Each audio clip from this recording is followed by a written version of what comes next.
Hello students, welcome you all.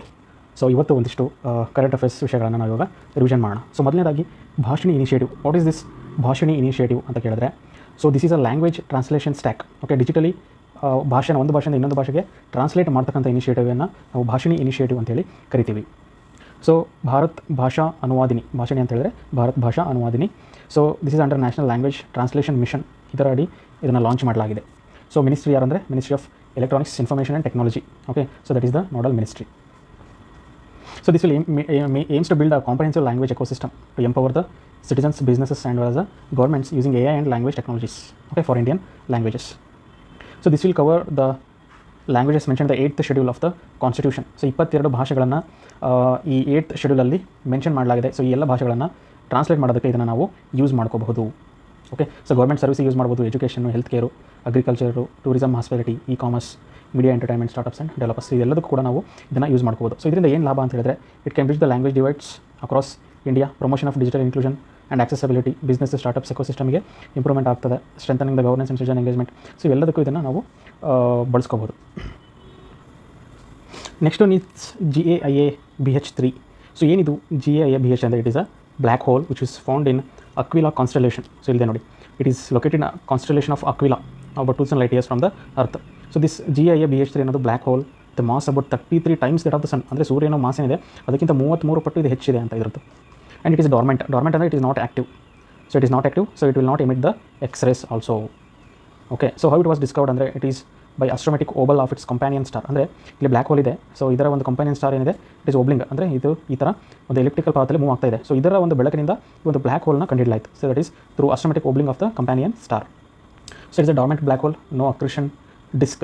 Okay, there is no surrounding disc for this and no X-ray emission from this and no jets. That is why it is a dormant black hole. So if you take the classes of black holes, we have stellar mass black holes. So there will be around 3 to 100 solar masses will be there, formed from the collapse of the massive stars. Then intermediate black holes, so there will be 10 to the power of 2 to 10 to the power of 5 solar masses. Their nature and origin not fully understood actually. And then supermassive black holes anta idave, primordial black holes anta idave. So primordial andre tumba halidu. Okay, so they might have found in the early universe, not yet observed, primordial. Okay, so these are the classes of black holes. So ಈ GAIA-BH3 ನ ನೀವು ತಗೊಂಡ್ರೆ 33 times the solar mass, location is in Aquila constellation which is 2,000 light years from the sun, from the earth, sorry. Discovery method is astrometric oval, then it is dormant. Okay, so the location is between sun to earth in Lagrangian 2 point. So ಏನಿದೆ Lagrangian 2 point ಅಂತ ಹೇಳಿದ್ರೆ, so this is a location in the space, okay, between sun and earth. ಸನ್ ಮತ್ತು ಅರ್ಥನ ಮಧ್ಯೆ ಇರ್ತಕ್ಕಂಥ ಒಂದು location ಇರ್ತದೆ. This is a Lagrangian point. And this ಪಾಯಿಂಟಲ್ಲಿ ಯಾವುದೇ ರೀತಿಯಂಥ ಡಿಸ್ಟರ್ಬೆನ್ಸ್ ಇರೋದಿಲ್ಲ. There will be no disturbance. Okay, so that is Lagrangian point. Next one is mission SCOT. SCOT ಅಂದರೆ it is space camera for object tracking. ಸ್ಪೇಸಲ್ಲಿ ಆಬ್ಜೆಕ್ಟ್ಸನ್ನು track ಮಾಡೋದಕ್ಕೆ ಇರ್ತಕ್ಕಂಥ mission. This is a SCOT. So this is India's first private space situational awareness. Okay, first India's first but private. Okay, for space situation awareness satellite. This is for surveillance and tracking the objects in the earth orbit. So ಇದರಲ್ಲಿ ಒಂದು advanced optical payload ಇರುತ್ತೆ to detect, track and catalogue the man made objects in the space. You can monitor the satellites, spent rocket stages and debris. So and this will also provide critical data for the space domain awareness. Okay, so this is a Indian private ಇಂಡಸ್ಟ್ರಿದು ಒಂದು ಕೊಡುಗೆ ಇದು. So space situational awareness is nothing but is the knowledge of the objects in space and their behaviour. So ಸ್ಪೇಸಲ್ಲಿ objects ಇರುತ್ತಲ್ಲ, so how they are behaving, ಅದನ್ನು observe ಮಾಡೋದಕ್ಕೆ ಇರತಕ್ಕಂಥದ್ದೇ ಇದು. So that will give the information so that you can avoid the collision. Space traffic management ಇರ್ತದೆ, protection of space assets. So for all this it will help. So if you take the ISRO's initiative, so ಇದು ನಾವು ಇವಾಗ ನೋಡಿ SCOT ಏನಿದೆ, ಇದು private initiative launched by Digantara ಅಂತಕ್ಕಂಥ ಒಂದು company. They have launch this on ಸ್ಪೇಸ್ ಎಕ್ಸ್ನ ಟ್ರಾನ್ಸ್ಪೋರ್ಟರ್ 12 ಅಂತೇಳಿ ಒಂದು ವೆಹಿಕಲ್, ಅದರ ಮೇಲೆ ಇದನ್ನು ಲಾಂಚ್ ಮಾಡಲಾಗಿದೆ. ಸೊ ಇಸ್ರೋದ ಇನಿಷಿಯೇಟಿವ್ ತಗೊಂಡ project Netra, network for space object tracking and analysis ಒಂದಿದೆ. Then IS-40M centre, this is ISRO's space situational awareness management centre. Okay, these two are the initiatives of the ISRO.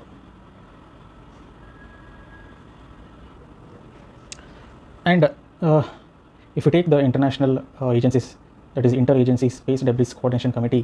So this recommends that space objects be removed from the orbit within 25 years of end of mission. So inter agency space debris coordination committee. Okay, so this SCOT mission will also help for this. And then international now legal frameworks on the outer space treaty and 1967, then liability convention 1972 kuda ide. So this outer space treaty, this will govern the activities of the state in space exploration. And ಈ treaty ಪ್ರಕಾರ the outer space is use for the benefit and interest of all the countries. ಅದಕ್ಕೋಸ್ಕರ ಇದನ್ನು liability convention 1972 ಏನಿದೆ, this will establish international liability for damage caused by the space objects. ಸ್ಪೇಸಲ್ಲಿ ಯಾವುದೋ ಒಂದು ದೇಶ ಸ್ಪೇಸಲ್ಲಿ ಯಾವುದೋ ಒಂದು ಆಬ್ಜೆಕ್ಟ್ ಸ್ಯಾಟಲೈಟ್ನ ಬಿಟ್ಟರೆ it is causing some damage, then they are suppose to be liable. ಅದಕ್ಕೋಸ್ಕರ ಇವರ ಲಯಬಿಲಿಟಿ ಕನ್ವೆನ್ಷನ್ನ ಲಾಂಚ್ ಮಾಡಿರೋದು. The launching state will be liable for damage on the earth or to the aircraft in the flight. Okay, ಇವೆರಡನ್ನು ನೆನ್ಪಿಟ್ಕೊಳ್ಳಿ. So if you take the SCOT, high resolution will be there. It will track objects in the low Earth orbit and it will support the space situational awareness and for responsible and sustainable operations also. The next topic irodu river blindness. Okay, idanna onchocerciasis antana kuda ಹೇಳ್ತಾರೆ, river blindness or onchocerciasis. So Niger ಯಾಕೆ news ಅಲ್ಲಿ ಇತ್ತು ಅಂತ ಹೇಳಿದ್ರೆ, so WHO has declared Niger as the first African country to eliminate the transmission of this disease. ಇಲ್ಲಿ ತುಂಬ ನೀವು careful ನೋಡಬೇಕು. ಎಲಿಮಿನೇಷನ್ ಆಫ್ ಟ್ರಾನ್ಸ್ಮಿಷನ್ ಅಂತ ಹೇಳ್ತಾ ಇದ್ದಾರೆ ಹೊರತು ಇರಾಡಿಕೇಷನ್ ಆಫ್ ಡಿಸೀಸ್ ಅಂತ ಹೇಳ್ತಾ ಇಲ್ಲ. ಇರಾಡಿಕೇಷನ್ ಆಫ್ ಡಿಸೀಸ್ ಅಂತ ಹೇಳಿದ್ರೆ ಆ ರೋಗ ಮತ್ತೆ ಅಲ್ಲಿ ಆಗೋದೇ ಇಲ್ಲ, ಅದನ್ನು ಇರಾಡಿಕೇಷನ್ ಆಫ್ ಡಿಸೀಸ್ ಅಂತ ಹೇಳಿ. ಅದು ಎಲಿಮಿನೇಷನ್ ಆಫ್ ಟ್ರಾನ್ಸ್ಮಿಷನ್ ಅಂದರೆ ಒಬ್ಬರಿಂದ ಒಬ್ಬರಿಗೆ ಏನು ಟ್ರಾನ್ಸ್ಮಿಟ್ ಹಬ್ತಾ ಇತ್ತು ಅದನ್ನು ಇವರು ಎಲಿಮಿನೇಟ್ ಮಾಡಿದ್ದಾರೆ. ಸೊ ನೆನ್ಪಿಟ್ಕೊಳ್ಳಿ, ಕೆಲವೊಂದ್ಸರಿ ಕನ್ಫ್ಯೂಸ್ ಆಗೋದಕ್ಕೆ ಇರಾಡಿಕೇಷನ್ ಅಂತ ಕೇಳೋದು, but it is elimination of transmission. So this is a parasitic disease caused by a nematode Onchocerca volvulus ಅಂತ ಹೇಳ್ತಾರೆ, which is commonly called as river blindness. So ಇದು ಸ್ಕಿನ್ ಐಸ್ na affect ಮಾಡುತ್ತೆ and it can lead to the blindness also. So mainly it is transmitted to the bite of a black fly. Okay, so the black fly is the vector. Okay, so this is the life cycle. So ಇದೇನು ಅಷ್ಟೊಂದು important ಅಲ್ಲ ನಮಗೆ. So how is it is eliminated ಅಂತ ಹೇಳಿದ್ರೆ mass drug administration ಇದೆ and which is implemented under the WHO. So Niger has stopped the transmission of this disease. So WHO validated this and it is the first country in Africa to achieve it. So elimination and eradication ನೆನ್ಪಿಟ್ಕೊಳ್ಳಿ. Elimination you are stopping the transmission, but eradication ಅಂದರೆ permanently you are going to reduce the disease or bring it to zero. Okay, that is eradication. And remember, this is also the part of neglected tropical diseases. Okay, next one is Tianwen-2. Tianwen-2 ಏನಿದೆಯಲ್ಲ, this is an asteroid sample collection. Okay, this is a mission to collect the samples from the asteroid. This is the Tianwen-2. So ಯಾವ asteroid ಅಂತ ನೋಡಿದ್ರೆ, the asteroid is, this is the asteroid 469219 Kamo'oalewa ಅಂತಿದೆಯಲ್ಲ, this is the asteroid. ಈ ಆಸ್ಟರಾಯ್ಡಿಂದ ಸ್ಯಾಂಪಲ್ಸ್ನ collection ಮಾಡ್ಕೊಂಬರೋದಕ್ಕೆ ಈ ಒಂದು mission Tianwen-2 and this is a China's mission. Okay, Tianwen-2 is a China's mission. So ಈ ಒಂದು ಆಸ್ಟರಾಯ್ಡ್ ಇದೆ ಕಮಲೇವಾ ಅಂತ ಹೇಳಿ. So this is a quasi satellite. Quasi satellite, this is not completely satellite, this is a quasi satellite and this asteroid is orbiting the sun, not the earth. ನೆನ್ಪಿಟ್ಕೊಳ್ಳಿ, it is not orbiting the earth, it is orbiting the sun, but it is close to the earth. Okay, being close to the earth, it is following the sun. ಅಂದರೆ ಭೂಮಿ ಹತ್ತಿರನೇ ಇದ್ಕೊಂಡು ಇದು ಸೂರ್ಯನನ್ನು ಸುತ್ತಾ ಇದೆ, ಭೂಮಿನ ಸುತ್ತಾ ಇಲ್ಲ. ಇದನ್ನು ನೆನ್ಪಿಟ್ಕೊಳ್ಳಿ, ಕೆಲವೊಂದ್ಸರಿ ಕನ್ಫ್ಯೂಸ್ ಆಗೋ ಥರ ನಮ್ಮನ್ನು ಕೇಳ್ಬೋದು ಪ್ರಶ್ನೆ. ಅದಕ್ಕೋಸ್ಕರ the objective of the mission is to collect and return the samples from this Kamo'oalewa asteroid and to explore the properties as well as origin of the earth quasi satellites. It will conduct in situ observations and scientific measurements. Okay, so mission phases, this is not that much important ನಮಗೆ. And other missions like Hayabusa 2, ಇದು ಜಪಾನಿನ mission to the asteroid Ryugu. ಕೆಲವೊಂದ್ಸರಿ match the following ಕೇಳ್ಬೋದು, ಇದನ್ನು ನೆನ್ಪಿಟ್ಕೊಳ್ಳಿ. Hayabusa 2 of Japan. So this will collect the samples from the asteroid Ryugu. Then OSIRIS-REx USA mission. This will collect the samples from the asteroid Bennu. Tianwen-2 of China. So this will collect the samples from Kamilewa asteroid. Okay, so ಇದನ್ನು ನೆನ್ಪಿಟ್ಕೊಳ್ಳಿ. Then as I said, Kamilewa is not a moon. ಇದು Moon ಅಲ್ಲ. It doesn't orbit the earth. ನಾವು ಭೂಮಿ ಸುತ್ತನೂ ಕೂಡ ಇದೇನು ಸುತ್ತುವುದಿಲ್ಲ, but ಇದು ಸೂರ್ಯನ ಸುತ್ತದೆ, but it is close to the earth. ಭೂಮಿ ಹತ್ತಿರ ಇದ್ಕೊಂಡೆ ಸೂರ್ಯನನ್ನು ಸುತ್ತದೆ, ಭೂಮಿಯನ್ನು ಅಲ್ಲ. ಇದು ನೆನ್ಪಿಟ್ಕೊಳ್ಳಿ. ಸೊ ನೆಕ್ಸ್ಟ್ ಟಾಪಿಕ್ ನೋಡಿದರೆ ಪ್ರಧಾನಮಂತ್ರಿ ಮುದ್ರಾ ಯೋಜನಾ. ಇದು ಯಾಕೆ ನ್ಯೂಸಲ್ಲಿತ್ತು ಅಂತ ಹೇಳಿದ್ರೆ, it has completed the 10 years. 2025ಗೆ it has completed the 10 years. Okay, that is why it was in news. Pradhan Mantri Mudra Yojana. So Mudra Yojana ಏನಿದೆಯಲ್ಲ, so this will mainly provide the loans. Okay, loans ಯಾರಿಗೆ ಅಂದರೆ ಬಿಸ್ನೆಸ್ ಸ್ಟಾರ್ಟ್ ಮಾಡೋರಿಗೆ, ಎಂಟರ್ಪ್ರಿನರ್ಸ್ಗೆ ಲೋನ್ಸನ್ನು ಕೊಡೋದೆ this is Mudra Yojana. It is a central sector scheme. Central sector scheme ಅಂತ ಹೇಳಿದ್ರೆ ಏನು? So the central sector scheme ಅಂತ ಹೇಳಿದ್ರೆ it will be 100% sponsored from the centre. ಇದರಲ್ಲಿ ಸ್ಟೇಟ್ ಯಾವುದೇ ಶೇರನ್ನು ಕೊಡುವುದಿಲ್ಲ, ಅದನ್ನು ಸೆಂಟ್ರಲ್ ಸೆಕ್ಟರ್ ಸ್ಕೀಮ್ ಅಂತ ಹೇಳ್ತೀವಿ. ಕೆಲವೊಂದಿಷ್ಟು ಸ್ಕೀಮ್ಗಳನ್ನು ಸೆಂಟ್ರಲಿ ಸ್ಪಾನ್ಸರ್ಡ್ ಅಂತ ಹೇಳ್ತಾರೆ. ಸೊ ಸೆಂಟ್ರಲಿ ಸ್ಪಾನ್ಸರ್ಡಲ್ಲಿ ಸೆಂಟ್ರ್ ಒಂದಿಷ್ಟು ಕೊಟ್ಟರೆ ಸ್ಟೇಟ್ ಒಂದಿಷ್ಟು ಕೊಡುತ್ತೆ. ಅದರಲ್ಲಿ ಸೆಂಟ್ರ್ 60% ಕೊಟ್ಟರೆ ಸ್ಟೇಟ್ 40, ಅಥವಾ ಸೆಂಟ್ರ್ 50 ಸ್ಟೇಟ್ 50 ಇರ್ತದೆ. ಬಟ್ ಅದೇ ನಾರ್ತ್ ಈಸ್ಟ್ ಇಂಡಿಯಾದ ಸ್ಟೇಟ್ಗಳಿಗೆ 90:10, ಸೆಂಟರಿಂದ 90 ಸ್ಟೇಟಿಂದ 10 ಈ ಥರ ಕೂಡ ಇರ್ತವೆ. ಸೊ ಸೆಂಟ್ರಲ್ ಸೆಕ್ಟರ್ ಅಂತ ಹೇಳಿದ್ರೆ it is 100% from the centre. Objective ಏನು? Collateral free loan to the non farm micro enterprises. So enterprises ಇರ್ತದೆ, ಮೈಕ್ರೋ ಎಂಟರ್ಪ್ರೈಸಸ್ ಅಂದರೆ ತುಂಬ ಅತಿ ಚಿಕ್ಕ ಎಂಟರ್ಪ್ರೈಸಸ್ಗಳಿಗೆ ಈ ಲೋನನ್ನು ಕೊಡ್ತಾರೆ. And that for non farm activities. Non farm ಅಂತ ಹೇಳಿದ್ರೆ ಕೃಷಿಯೇತರ, ಅಗ್ರಿಕಲ್ಚರ್ನ ಬಿಟ್ಟು ಬೇರೆದಕ್ಕೆ ಕೊಡ್ತಕ್ಕಂಥ ಲೋನ್ಗಳಿದು. So this a non farm micro enterprises. If you take the different loan slabs, Shishu ಏನಿದೆ ಅಪ್ ಟು 50,000 rupees ಲೋನ್ ಕೊಡ್ತಾರೆ. ಶಿಶು ತುಂಬ ಚಿಕ್ಕದು. ದೆನ್ ಇಸ್ ಕಿಶೋರ್ ಏನಿದೆ, this is from 50,001 to rupees 5 lakh. Then is Tarun is from 5 to 10 lakh. Tarun plus 10 to 20 lakh. ಶಿಶು ತುಂಬ ಚಿಕ್ಕದು, ನೆನ್ಪಿಟ್ಕೊಳ್ಳಿ. 50,000 ಸ್ವಲ್ಪ ದೊಡ್ಡದಾದಮೇಲೆ Kishore 50,000 to 5 lakh. Tarun ಅದಕ್ಕಿಂತ ಹೆಚ್ಚು 5 lakh to 10 lakh. Then is Tarun plus 10 to 20 lakh. The nodal agency Mudra limited refinances. Okay, Mudra limited refinancing ಅಂತ ಹೇಳಿದ್ರೆ ಇವರು ಡೈರೆಕ್ಟಾಗಿ ಬಿಸ್ನೆಸ್ ಪರ್ಸನ್ಸಿಗೆ ಕೊಡೋದಿಲ್ಲ ಲೋನು. ಬಟ್ ರೀಫೈನಾನ್ಸಿಂಗ್ ಅಂತ ಹೇಳಿದ್ರೆ ಇವರು ಥ್ರೂ ನಾನ್ ಬ್ಯಾಂಕಿಂಗ್ ಫಿನಾನ್ಷಿಯಲ್ ಸೆಂಟರ್ಸ್ ಮತ್ತು MFIs ಇವರ ಮೂಲಕ ಇವರು ಲೋನ್ಸ್ಗಳನ್ನು ಕೊಡ್ತಾರೆ, ಡೈರೆಕ್ಟಾಗಿ ಕೊಡೋದಿಲ್ಲ. And CGFMU guarantee. CGFMU ಅಂತ ಹೇಳಿದ್ರೆ it is credit guarantee fund for micro units. Credit guarantee fund for micro units. ಅತಿ ಚಿಕ್ಕ ಬಿಸ್ನೆಸ್ಗಳಿಗೆ ಒಂದು ಕ್ರೆಡಿಟ್ ಗ್ಯಾರಂಟಿ ಫಂಡ್ ಅಂತಿದೆ. So that is the nodal agency. And Mudra limited refinances. So these are the nodal agencies. So it is delivered through these banks, NBFCs and mutual fund institutions. ಇದನ್ನು ನೆನ್ಪಿಟ್ಕೊಳ್ಳಿ. So directly business ಪರ್ಸನ್ಸಿಗೆ ಕೊಡೋದಿಲ್ಲ. It is not directly given, that is refinanced through these institutions. The next topic is Naksha. So Naksha ಅಂತ ಹೇಳಿದ್ರೆ it is a national geospatial knowledge based land survey of the urban habitations. So you basically do the land survey of the urban habitations. So urban land ರೆಕಾರ್ಡ್ಸ್ನ ಮಾಡೋದಕ್ಕೆ ಒಂದು pilot project ಇದು.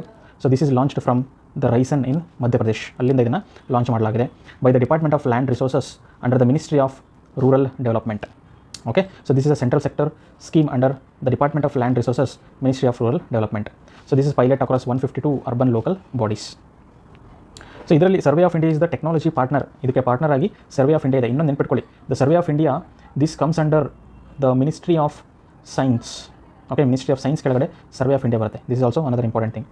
And this is the urban counterpart of Svamitva ಅಂಥೇಳಿ rural survey ಒಂದು ಮಾಡಿದ್ದಾರೆ. So whereas this one Naksha is the urban land survey. So Naksha is a geospatial mapping of the urban habitations, and it will use the modern technology also, and it will give accurate urban land records, and it will support planning, governance as well as property related services. Then ನೆನ್ಪಿಟ್ಕೊಳ್ಳಿ. The next one is agriculture infrastructure fund, AIF, agri infrastructure. So ಹೆಸರಲ್ಲೇ ಇದೆ, ಇದು ಅಗ್ರಿಕಲ್ಚರಲ್ಲಿ ಇನ್ಫ್ರಾಸ್ಟ್ರಕ್ಚರನ್ನು create ಮಾಡೋಕ್ಕೆ ಇರತಕ್ಕಂಥ fund. So ಇದರಲ್ಲಿ Punjab is reported as the leading state in disbursement of this fund. Okay, so Punjab ಏನಿದೆ ಈ ಒಂದು ಫಂಡನ್ನು ವಿತರಿಸೋದರಲ್ಲಿ ಫಸ್ಟ್ ಇದೆ. Punjab is leading in disbursing this fund. This is also central sector. Okay, central sector ಇದು ಅಂದರೆ 100% funding will come from the centre. The nodal ministry is ministry of agriculture. And total 1 lakh crore corpus ಇದೆ. So ಇದು corpus ಅಂದರೆ ನಿಧಿ, 1 ಲಕ್ಷ ಕೋಟಿ corpus ಇರ್ತದೆ. And the interest subvention is 3%. ಅಂದರೆ interest subvention ಅಂತ ಹೇಳಿದ್ರೆ ಸಪೋಸ್ 6% ಟೋಟಲ್ ಇಂಟ್ರೆಸ್ಟ್ ಇದ್ದರೆ the 3% the government itself will pay, and another 3% loan ತೊಗೊಂಡವರು ಪೇ ಮಾಡಬೇಕು. Interest subvention of 3%. ಆ್ಯಂಡ್ ಇಲ್ಲಿ ದ ಲೋನ್ಸ್ ಒಬ್ಬ ಇಂಡಿವಿಜುವಲ್ಗೆ 2 ಕೋಟಿವರೆಗೂ ಮ್ಯಾಕ್ಸಿಮಮ್ ಲೋನ್ನ ಕೊಡ್ಬೋದು. ಅಪ್ ಟು 2 crores ಲೋನ್ಸ್ನ ಕೊಡ್ಬೋದು. And who is going to guarantee ಅಂದರೆ ಇಟ್ ಈಸ್ CGTMSE ಅಂತ ಹೇಳಿದ್ರೆ it is the credit guarantee fund trust for micro and small enterprises. Credit guarantee fund trust for micro small enterprise. So they will guarantee the loan. So it is the operational period has been extended till 2032-33. So main agi infrastructure na ತಗೊಂಬಂದು agriculturally we want to reduce the post. Next one is empower her biz initiative. So empower her, so word ಇದೆ empower her ಅಂದ್ರೆ it is to empower the woman. Biz is for business. So this is a Niti Aayog initiative.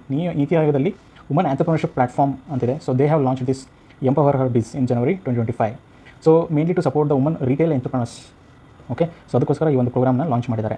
So this is a NITI Aayog's woman entrepreneurship platform which was formed in 2018. The nature of this initiative empower biz ಅಂದರೆ it will build the capacity for the woman retail entrepreneurs.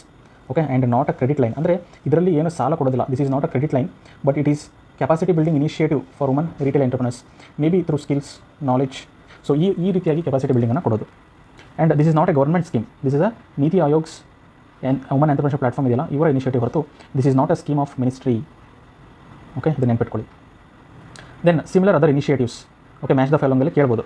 Award to rise ಏನಿದೆಯಲ್ಲ, this will recognise and celebrate the woman entrepreneurs across India.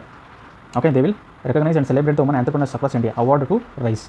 Then empower her biz capacity building and hand holding support for woman retail entrepreneurs. Then financing woman collaborative. This will bring the ecosystem partners to improve the access to the finance. So financing ಅಂತ ಹೆಸರಲ್ಲೇ ಇದೆ. So this will improve the accessibility to finance for woman entrepreneurs. ಇವು ಮೂರು ಕೂಡ woman ಎಂಟರ್ಪ್ರೈನರ್ಸ್ಗೆ related, but there is a difference, ಅದನ್ನು ನೆನ್ಪಿಟ್ಕೋಬೇಕು. Okay, next one is green credit programme. ಏನಿದು ಗ್ರೀನ್ ಕ್ರೆಡಿಟ್ ಪ್ರೋಗ್ರಾಮ್ ಅನ್ನೋದನ್ನು ನೋಡೋಣ. ಸೊ ಗ್ರೀನ್ ಕ್ರೆಡಿಟ್ ಪ್ರೋಗ್ರಾಮ್ ಅಂದರೆ, so you can take the plantation activities on degraded forest land ಎಲ್ಲಿ ಕುಂಠಿತವಾಗಿರ್ತದೆ ಅಲ್ಲಿ you can take the plantation activities. ಅದಕ್ಕೆ ನಿಮಗೆ ಒಂದಿಷ್ಟು ಕ್ರೆಡಿಟ್ ಸಿಗ್ತವೆ, and those credits can be tradable. You can sell those credits. So this is under the Ministry of Environment, Forest and Climate Change, and if you take the legal framework, it is under the Green Credit Rules 2023 under the Environment Protection Act 1986. So ಇದರ ಅಡಿ ಈ ಒಂದು green credit ಏನಿದೆ that is functioning under this legal framework. Administration is done by the Indian Council of Forestry Research and Education. So as I told you, plantation activities will be undertaken in the degraded forest land, and these credits can be tradable, and you can use them against the compensatory afforestation requirements. Compensatory afforestation ಅಂದರೆ if you cut the trees in the forest land, ಇದನ್ನು compensate ಮಾಡೋದಕ್ಕೆ ಇನ್ನೊಂದು ಲ್ಯಾಂಡಲ್ಲಿ you can grow the trees. So now if you already have these green credits, you can use them in compensatory afforestation requirements. This is announced under the Mission Life. So Mission Life is a lifestyle for environment is a mission. So this is applicable in notified sectors in 8 categories: afforestation and reforestation, water management, sustainable agriculture, soil health, sustainable waste management, renewable energy, sustainable buildings and biodiversity conservation. So ಈ 8 notified sectors ಅಲ್ಲಿ this green credit initiative can be utilized. So the next one is BBG Ramji Act. So MG NREGA, Mahatma Gandhi national rural employment guarantee act 2005. So ಇದನ್ನು ಇವಾಗ ತೆಗೆದುಬಿಟ್ಟು BBG Ramji Act 2025 ಅಂತ ಹೇಳಿ ಮಾಡಿದ್ದಾರೆ. So this Viksit Bharat, okay, Viksit Bharat G Ramji act 2025. So this commence from 1st of July 2026. ಕೆಲವೊಂದ್ಸರಿ KAS ಅಲ್ಲಿ direct ಕ್ವಶನ್ಸ್ನ ಕೇಳ್ತಾರೆ. Commence from 1st July 2026. So ಈ ಹೊಸ ಸ್ಕೀಮ್ ಏನಂದರೆ it will give 125 guarantee days of work. ಮೊದಲಿಗೆ MG NREGA gave 100 days of work, but now it is give 125 days guaranteed days. This is legally guaranteed. Law ಮೂಲಕ 125 daysನ work ಕೊಡ್ತಾ ಇದ್ದಾರೆ. And it will include wage employment per rural household. ಒಂದು rural household ಏನಿದೆ, okay, ಹಳ್ಳಿಯಲ್ಲಿ ಒಂದು ಮನೆ ಅಂತ ಹೇಳ್ತೀವಲ್ಲ, ಸೊ ಆ ಪ್ರತಿ ಮನೆಗೆ 125 days of guaranteed wage employment will be given. So ₹300 is floor wage. Floor wage ಅಂತ ಹೇಳಿದ್ರೆ this is the minimum wage. ಇದಕ್ಕಿಂತ ಮೇಲ್ಗಡೆ ಅಥವಾ ಇದಕ್ಕಿಂತ ಮೇಲ್ಗಡೆನೇ ವೇಜ್ನ ಕೊಡಬೇಕಾಗುತ್ತೆ. So this is ₹300 of floor wage per day. This is the minimum wage. So commence from 1st July 2026. The nodal ministry is the Ministry of Rural Development, and the scheme type is centrally sponsored scheme. Okay, centrally sponsored scheme. Center will have certain share and state will have certain share. Centrally sponsored. Wage expenditure, ಇದರಲ್ಲಿ wage component ಇದೆ, ಒಂದು wage, ಇನ್ನೊಂದು material component. So there will be 2 types. ಇದರಲ್ಲಿ wage ಏನಿದೆಲ್ಲ ಇದು completely centre ಕೊಡುತ್ತೆ. Material cost ಏನಿದೆಲ್ಲ ಇದನ್ನು ಸೆಂಟರ್ 75% ಕೊಟ್ಟರೆ ಸ್ಟೇಟ್ 25% ಕೊಡುತ್ತೆ. ಸೊ ಈ ಥರ ಡಿವೈಡ್ ಮಾಡಲಾಗುತ್ತೆ. Okay, so this is about the BBG Ramji. The next one is Navya initiative. Navya ಅಂದ್ರೇನು? It is a vocational training for adolescent girls. Okay, vocational training ಅಂತ ಹೇಳಿದ್ರೆ this is the job related skills for adolescent girls. So this was launch in June 2025 for vocational training of adolescent girls. So ಇದರಲ್ಲಿ in charge ministries ಎರಡಿದ್ದಾವೆ. Ministry of woman and child development ಒಂದು, ministry of skill development and entrepreneurship ಇನ್ನೊಂದು. So this will target the girls of age 16 to 18 years who have completed class 10. Class 10 complete ಮಾಡಿರ್ತಕ್ಕಂತಹ 16 to 18 years age girls will be they. This will be delivered through skill India training infrastructure like ITIs, training partners and industry partnership. So vocational training for job skills ಕೊಡಲಾಗುತ್ತೆ. Certification through national skill qualification framework ಕೊಡಲಾಗುತ್ತೆ. It will enhance the employment opportunities, build the confidence, skill to the woman, empower the girls. And objective ತೊಗೊಂಡ್ರೆ quality vocational training, skill and employment opportunity, gender equality, woman's empowerment, and leverage the existing skill India ecosystem for effective training delivery. So these are all the objectives of the scheme. ಮುಂದಿನ ವಿಷಯ ಅಂದರೆ ಪರ್ವತಮಾಲಾ ಪರಿಯೋಜನಾ. Okay, Parvat ಅಂದರೆ mountain. ಪರ್ವತಮಾಲಾ ಪರಿಯೋಜನಾ ಏನಕ್ಕೆ ಇದು ಅಂತ ಹೇಳಿದ್ರೆ this is a national ropeway development programme. ಪರ್ವತಗಳಲ್ಲಿ ropeways ಈ ಥರ ಇದೆ ನೋಡಿ, ರೋಪ್ ವೇಸ್ ಈ ಥರ ಡೆವಲಪ್ ಮಾಡೋದನ್ನು ಪರ್ವತಮಾಲಾ ಪರಿಯೋಜನಾ ಅಂತ ಹೇಳ್ತೀವಿ. ಸೊ ಇನ್ನೊಂದು ಭಾರತ್ಮಾಲಾ ಅಂತಿದೆ, ಭಾರತ್ಮಾಲಾ. ಸೊ ಇದನ್ನು ಯಾರಾದರೂ ನನಗೆ ಕಮೆಂಟಲ್ಲಿ ತಿಳಿಸ್ಕೊಡಿ ಏನಿದು ಭಾರತ್ಮಾಲಾ ಅಂತ ಹೇಳಿ. ಇನ್ನೊಂದಿದೆ ಸಾಗರ್ಮಾಲಾ ಅಂತೇಳಿ. ಓಕೆ, ಸಾಗರ್ಮಾಲಾ. ಸೊ ಇವೆರಡೂ ನನಗೆ ಕಮೆಂಟಲ್ಲಿ ತಿಳಿಸಿ ಏನಿದು ಭಾರತ್ಮಾಲಾ ಅಂದ್ರೇನು, ಸಾಗರ್ಮಾಲಾ ಅಂದ್ರೇನು ಅಂತ.